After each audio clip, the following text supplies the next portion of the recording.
আজি আমাৰ বাবে এটা অত্যন্ত প্ৰাপ্তি আৰু আনন্দৰ দিন। গুৱাহাটী চিৰিয়াখানাখনত বহুদিনে চৰকাৰে বিকাশৰ বাবে কাম কৰিব পৰা নাছিলে। আজি আমি ৩৬২ কোটি টকাৰে সমগ্ৰ চিৰিয়াখানাখনক কায়কল্প বা ইয়াৰ গোটেই যিটো পৰিৱৰ্তন তাৰ বাবে আমি আজি কামৰ আৰম্ভ কৰিলোঁ। চিৰিয়াখানাৰ গছ বা ইয়াৰ ৱাটাৰ যিবিলাক বডিজ আছে সেইবিলাকক বিনষ্ট নকৰাকৈ আৰু বন্য জীৱ জন্তুক এটা সুন্দৰ পৰিৱেশ দিবলৈ এটা প্ৰকল্প আমি প্ৰস্তুত কৰিছিলোঁ। ৰাষ্ট্ৰীয় চিৰিয়াখানা প্ৰাধিকৰণেও এই প্ৰকল্পটোত অনুমোদন জনাইছে আৰু আজিৰ পৰা এই প্ৰকল্পটোৰ কাম আৰম্ভ হ'ব। এই প্ৰকল্পটো ৰূপায়ণৰ বাবে প্ৰধানমন্ত্ৰী ডাঙৰীয়ায়ো 100 কোটি টকা আগবঢ়াইছে।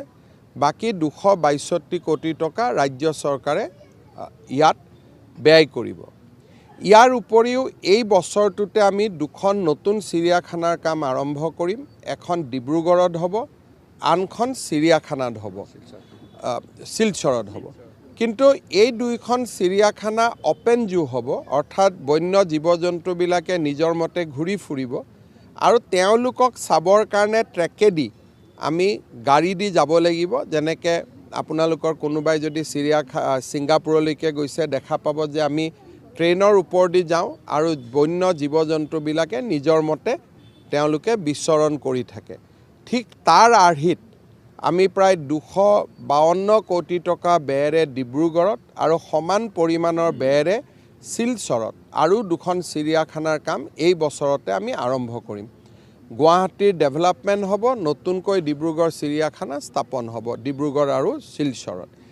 ইয়াৰ উপৰিও চাবুৱাত আমি ৰিহেব চেণ্টাৰ এটা নিৰ্মাণ কৰিব খুজিছোঁ। আজিলৈকে আমাৰ বন্যপ্ৰাণী আঘাতগ্ৰস্ত হ'লে কাজিৰঙাত এটা NGO ৰিহেব চেণ্টাৰত আছে, আমি তালৈকে লৈ গৈছিলোঁ, কিন্তু চৰকাৰী ৰিহেব চেণ্টাৰ নাছিলে। আমি চৰকাৰী ৰিহেব চেণ্টাৰ এটাও আমি চাবুৱাত স্থাপন কৰিম। ইয়াৰ উপৰিও গুৱাহাটীৰ চিৰিয়াখানাত আমি এখন আটকধুনীয়া ভেটেনেৰী হস্পিটেলো বনাম, যাতে ইয়াৰ বন্য জীৱ জন্তুৱে বেমাৰ আজাৰত চিকিৎসালয়খনৰ পৰা সম্পূৰ্ণ চিকিৎসা পাব পাৰে।